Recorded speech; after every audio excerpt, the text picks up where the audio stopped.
Don't forget to enter our Amazon gift card giveaway. All you have to do is be a subscriber, like and comment. Hey guys, as you can tell by the title itself, in this video I'm bringing you the leaked plot for the final episode of the show. I have to warn you that this leak is 100% legit, and I'll explain how in a second. So if you don't want to get potentially spoiled going in the series finale, it's time for you to close this video. For you that are still here, I have to warn you that the ending is extremely disappointing and bitter. Not bittersweet, just bitter. This leaked plot has been floating around the Reddit for quite some time, and I did not dare to believe it, simply because it sounded so bad to me to even think it might be the actual plot. However, this leak did not contain only episode 6 plot leaks, but also episode 5 leaks. And now that the episode is over and now that everything written in that leak for episode 5 came true, we can say for sure that episode 6 leak is legit, and everything will happen just like it says it will. Before we focus on episode 6 leaks, let's take a look on episode 5 leaks and how exactly accurate they were. This is what the summary of all credible leaks put together said about episode 5. Tyrion sees or listens to Varys telling Jon he'll be a better ruler than Dany. Jon pretty much says, nah bro, she's my queen. Tyrion tells Dany, Tyrion still believes that she'll be a good queen, that Varys is trying to convince Jon into betraying her. Dany is upset at Tyrion and Varys for knowing the truth about Jon's true identity. Dany decides to burn Varys for betraying her with her dragon. Dany is also upset with Jon for telling Sansa, because she feels like the word is going to spread. Tyrion frees Jaime to try to get Cersei out of the city. Dany first attacks the Golden Company. Tyrion is waiting for the bells to ring, because that means Cersei has surrendered. So the bells ring, and he has a look of relief. That's when Dany pretty much says screw that and starts burning down the city. It sounds like it's setting up Jon and Grey Worm confrontation. Grey Worm also gets his anger get the better of him. As Lannister troops surrender, he says screw it and throws a spear at Soldier, which starts a crazy riot where Dany's army starts killing everyone. Jon is like, what in the 7 hells is going on, but gets caught up in the battle to really do anything. Lannisters start attacking again. Grey Worm and Jon have a big stare down, and Grey Worm thinks Jon is gonna start killing the Unsullied, so he's like waiting for Jon to turn on Dany, so he can kill him, but the Lannister soldier distracts Jon instead. Arya arrives in King's Landing with the Hound, but then they go separate ways. She gets caught up on all the destruction of the city, and ends up helping a group of people trying to survive. Some debris falls on her, and it looks like she is dead, but the very last shot of the episode is her waking up and getting on a horse and leaves. Jaime fights Euron and kills him, but Jaime is mortally wounded. Jaime makes it to Cersei and they die together. Cersei dies from the building collapsing on her.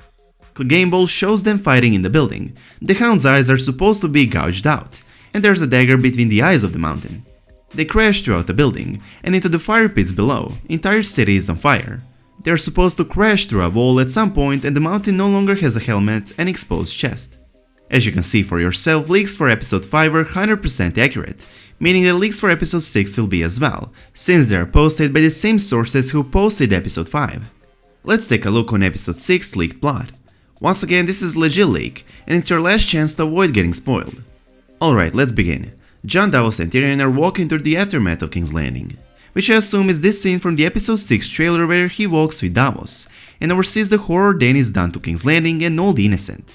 Tyrion walks through what's left of the castle and sees Jaime's hand, so he starts to uncover the rubble, and he confirms both Cersei and Jaime are dead. They find Grey Worm and his men. They have Lannister soldiers trapped and they are about to kill them. Jon tries to tell Grey Worm to stop. Grey Worm tells Jon that it's the Queen's order. Jon and Tyrion are upset. At some point, Dany is walking down the stairs and Jon sees her, and the dragon is behind her, and it looks like she has giant dragon wings. Then they cut to Dany giving a speech, pretty much saying how she freed the people from King's Landing, and the new goal is freeing the rest of the world. Dany turns to Tyrion and tells him he committed a treason. Tyrion tells her that she killed thousands of innocent people, and he takes off the hand's pin and throws it. Dany sends him to prison. This is not coming as a surprise, since Tyrion did extremely good job identifying himself to the Unsullied guards before freeing Jaime, and Dany did warn Tyrion in the beginning of episode 5 that if he ever fails her again, it would be his last. Tyrion tries to convince Jon to turn on Dany. His family will never be safe, because it threatens Dany's legitimacy. I suppose Tyrion will tell Jon about conversation he had with Dany at Dragonstone in the beginning of episode 5, the one about Sansa and how Dany sees her as a traitor, and the one plotting to overthrow her. In her mind, Sansa is the reason Varys betrayed her, and she's the reason her claim is threatened. Tyrion will tell Jon about this conversation, and he will tell him how Dany sees Sansa as a threat, and he just witnessed how Dany deals with those threats, the same way her father the Mad King did, by burning them alive along with all the innocent. Basically, Tyrion says to Jon to kill Dany, not only to save him, but to save his family. He's also convinced by Tyrion that his family will never be safe, because he presents a threat to her all. Jon goes to see her and she's sitting on the Iron Throne alone, and Jon tells her that she needs to stop this madness, and that Grey Worm killed the Lannisters' army from the previous scene. Then he tells Jon that she's doing it for the people. Jon pretends to understand. When her guard is down, he stabs her. The Drogon comes and is standing over her body, and he burns or melts the Iron Throne and carries her away. Grey Worm has Tyrion and Jon as his prisoners. The council, led by Sansa, tells Grey Worm to release Jon back to them, but he refuses. Tyrion is in front of the council, and as a prisoner of Grey Worm he's not making decision. He's content with being a prisoner, he makes suggestions only. That's when Tyrion says that the new king or queen should decide what happens to Jon. Sam suggests a democratic vote for the new king. Tyrion calls that idea stupid. The council votes and decides Bran should be the king. Bran picks Tyrion as his hand. Tyrion tells Jon that his punishment is going back to the Wall and join the Night's Watch. Tyrion said Grey Worm wanted him dead, and Sansa wanted him back home, so nobody's getting what they want. It's a fair compromise. Grey Worm accepts Jon's punishment. He doesn't bend a knee, leaves with his troops and Dothrakian ships to go free slave cities. They show Tyrion leading the council.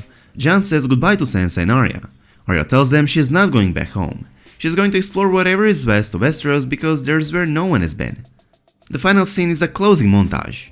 You see Arya on a ship, Sansa ruling Winterfell, and Jon go Stormwind and a bunch of wildlings leaving the Wall and heading north. The council members, Sam Tarly, the Grand Maester, Davos Seavert, Master of Ships, Bronn, Master of Coin and Highgarden, Brienne, Not Sure, Lord Commander of the Kingsguard.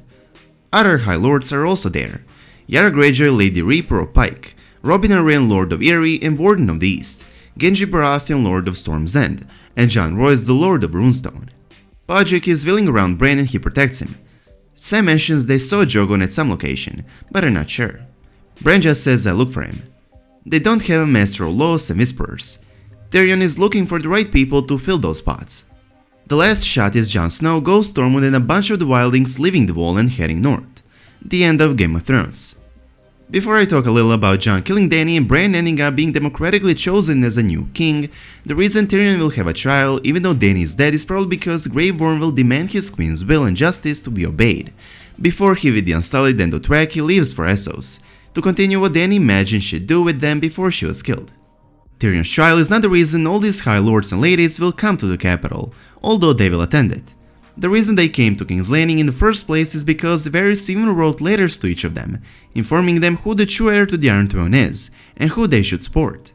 Some will come to support Jon's claim, some to support Dany's cause. After Dany is killed, they will stay there to decide Tyrion's fate, demand their queen's arrest, and put on a trial, but also to decide the new king, now that Dany is dead and Jon has taken the black. Okay, with that cleared up, let's now talk about the whole Jon kills the Mad Queen and goes back to the Wall thing. Jon definitely kills Dany, and that's the bittersweet ending we'll get, as much as disappointing it sounds.